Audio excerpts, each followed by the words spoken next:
Yo, what's good? It's your boy G, back with another video, this time of my PSA submission. Before I get into the video, I just want to say please like, comment, and subscribe to your boy. Shout out to the shop that I used for my PSA submission called Filth Bomb Breaks. Here is the information for them if you're interested. These are 12 cards that I sent in 10-day express level service back in February, and I just got the cards back from the shop a few days ago. It took about 4 months and cost me about $55 a card. Anyway, let's get into the cards and see what's good. I have them sorted by serial number, and all 12 cards are the special delivery Pikachus. Starting off with a banger, a PSA 6, current population of 41. This card is interesting. There is a single print line on the hollow. There could also be some surface scratches that came on the card.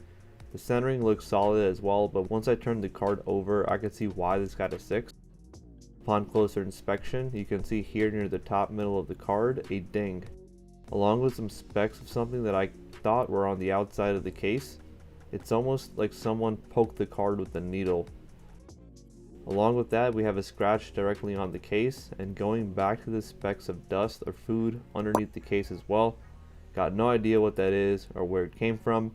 Super disappointed at this specific card. None of the cards were dinged, as I checked them all before I submitted them to the shop.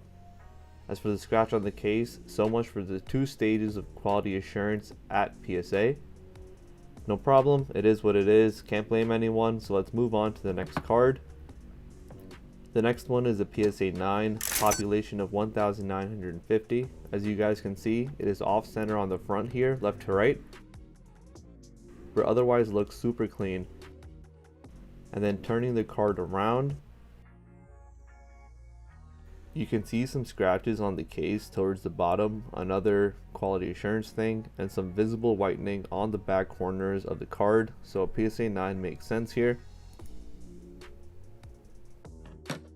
The next one here is a PSA 8, current population of 352. This one has 2 huge print lines, which I'll try to pick up using the light here, one running vertically and one running horizontally. Also looks to be off center from top to bottom, and again there is some speck of dust or food underneath the case near the top of the card. Turning the card around, we have the same whitening issue on the corners of the back of the card, but I'd rather a PSA 8 over a PSA 6 any day, right?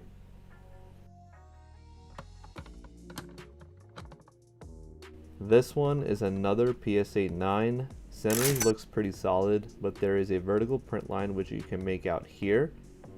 If you have any print lines on your cards, there is no way you will get a PSA 10 anyway.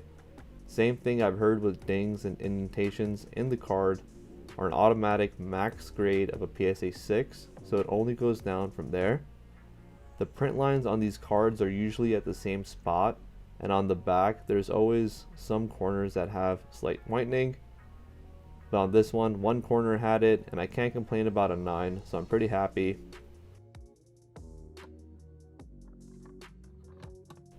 The next one here is another 9. This one has a horizontal print line and is off-centered. There also seems to be a ding in the hollow where my right thumb is placed. How this graded a 9, I got no idea, and I ain't complaining. How this passed their 2 stages of QA, I'll never know. Sometimes I do wonder how some of these cards get graded. Like, it really depends on the grader's mood, you know, what they ate for breakfast or what they were thinking about that day or how the weather is in the neighborhood.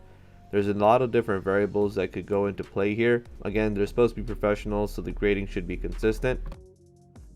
The next one is another 9. The centering on this is pretty good, but it has multiple print lines on the hollow, which again, I'll try to move the card around so you guys can see a bit better.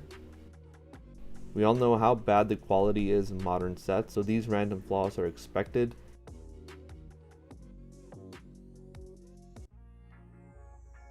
And the back of the card looks pretty clean as well. The print lines really brought us down here for our submission, and the random whitening on the corners.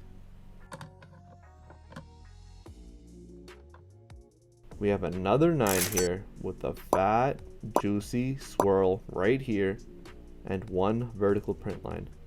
This is off-centered, but the swirl makes it all worth it, looks wise and price value wise.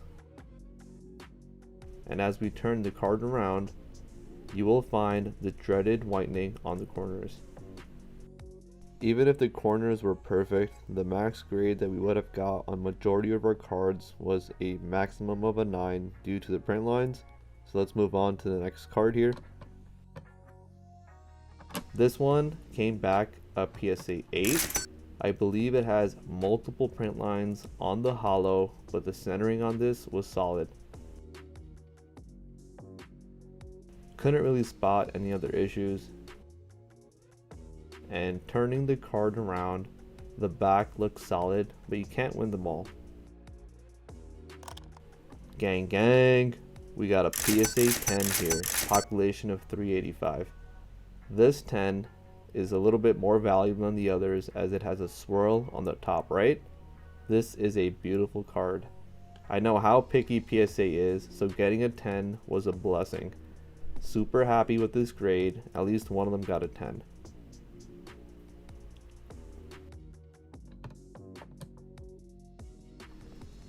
We back to a PSA 9 here. Couldn't really see why this one was a 9. There seems to be some scratches, but they definitely look like they're on the case versus the card, but who knows. Back again looks really solid. Looks like there's some whitening on the bottom left corner. Otherwise pretty solid. So we have another 10 here, and we also got a scratch on the case. I mean, I don't see how or why this passed 2 levels of QA at PSA. I paid good money for grading, and I expected the cases to at least be pristine. This scratch is definitely disappointing to have on a PSA 10 graded card. The cards were packaged nicely from PSA with bubble wrap and stuff, so I'm not sure how this happened. The last card here is a PSA 9 and looks to be off-centered, but it also has a swirl on the top left.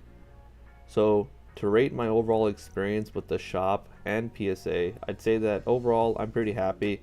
I am a bit disappointed about the flaws on the plastic cases, such as the scratches. So my plan is to sell a few of these to recoup at least the grading cost, and I'll probably be keeping the rest in my personal collection. I was disappointed with the turnaround times because initially I was told 1 to 2 month turnaround time for express level service, but it ended up being about 4 months. I believe the current prices are $250 for a PSA 9 and about $900 to $1,000 for a PSA 10.